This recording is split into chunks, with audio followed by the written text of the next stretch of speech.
Let's talk about the real thing keeping you stuck. It's not carbs, it's not your schedule, it's fear. Fear of failing again. Fear that it's just another false start. Fear of who you'll have to leave behind in order to become who you want to be. So in my book, Mean, Clean, Lean, I lay out 3 levels of readiness. So for level 1, you're curious. You glimpse the stronger version of yourself and it excites you. But fear is still there. It sits right next to that spark, so you don't move on.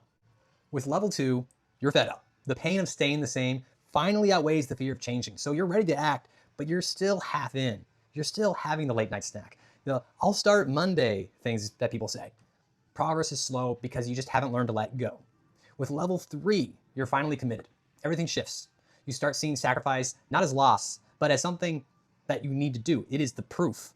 Less Netflix, better food, more life. This is the only level where transformation actually starts happening.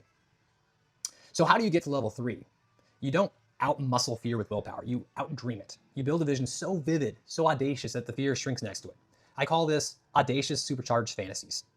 About 5 years ago, in the summer, I was driving early mornings to work. And on the way to work, I would turn on the music and I would sing and say very loud affirmations. And being a creative storyteller, I would create these audacious visualizations, these fantasies. For instance, being in a swim race against Elon Musk and other billionaires, filled with shark-infested waters, piranhas biting us, swimming uphill, and yet I'd still outrace them in the end. Just audacious things. Or pushing up a semi-truck uphill while being chased and pulled down by monkeys, while I'm in the mud and it's pouring rain. And coming out victoriously, still summiting the hill after all the challenges. The challenges were very much part of what I needed to do. And it's part of the thing that I enjoyed. And in doing this every day, about 6 weeks, one day in June, I still remember till this day, I woke up and I had no fear. And I just had this feeling I could do anything, be anything. And I was able to walk down the street and sing and dance and do whatever I wanted. I had no care in the world. It was a moment of, I thought maybe this is momentarily psychosis. This is what it feels like. But no, I was very clear-minded.